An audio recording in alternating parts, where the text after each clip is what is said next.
Right now, there is a kid finishing parents' evening in a heated discussion with his mother, saying, why does he have to study subjects he will never ever use in his life? And she will look at him blank-eyed, stifle a sigh, think for a second, and then lie. She'll say something along the lines of, you know, to get a good job you need a good degree, and these subjects will help you get a good degree. We never had this opportunity when I was younger. And he will reply, but you were young a long time ago, weren't you, Mum? And she won't respond, although what he implies makes perfect sense, that society's needs would have changed since she was 16. But she will ignore him, grip his hand more sternly, then drag him to the car. But what she doesn't know is that she didn't ignore him just to shut him up. She didn't lie because they were just returning from parents' evening and an argument in the hallway would look bad on her resume.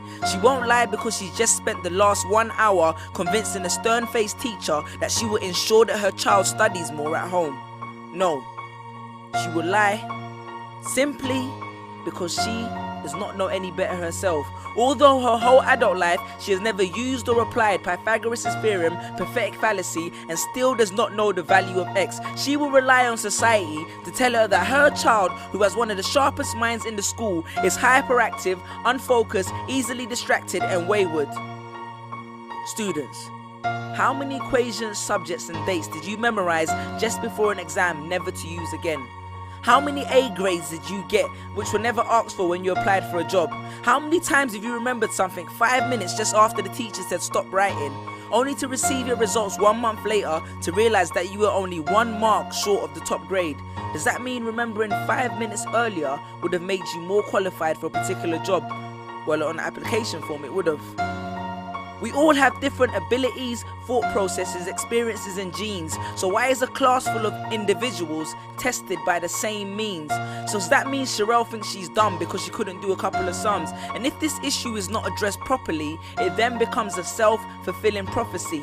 Then every school has the audacity to have a policy on equality. The irony. Exams are society's methods of telling you what you're worth. But you can't let society tell you what you are, because it's the same society that tells you that abortion is wrong but then looks down on teenage parents. The same society that sells products to promote natural hair, looks and smooth complexion, with the model on the box half photoshopped and has fake lashes and hair extensions, with pastors that preach charity but own private jets, imams that preach against greed but are all fat, parents that say they want educated kids but constantly marvel at how rich Richard Branson is, governments that preach peace but endorse wars, that say they believe so much in the importance of higher education and further learning, then why increase tuition fees every single year? I believe Miss Jefferson when she took me into the office and said that my exams would be imperative to my success, because we was taught to always follow when Miss Jefferson led. But then I took Jefferson out of the equation and learned to think for myself. I realized we was taught to always follow when Miss led. The irony. Test us with tests, but the finals are never final, because they never prepare us for the biggest test, which is survival.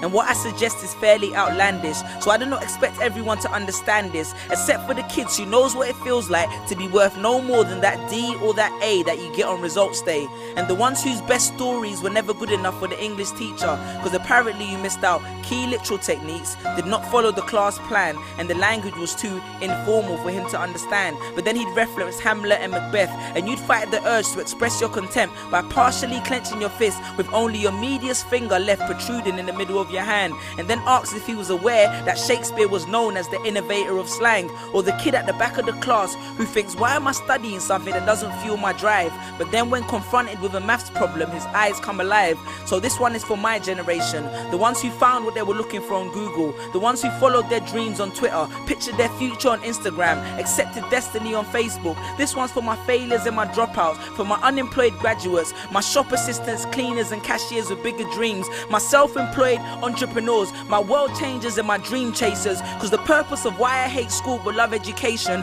was not to initiate a worldwide debate, but to let them know that whether 72 or 88, 44 or 68, we will not let exam results decide our fate.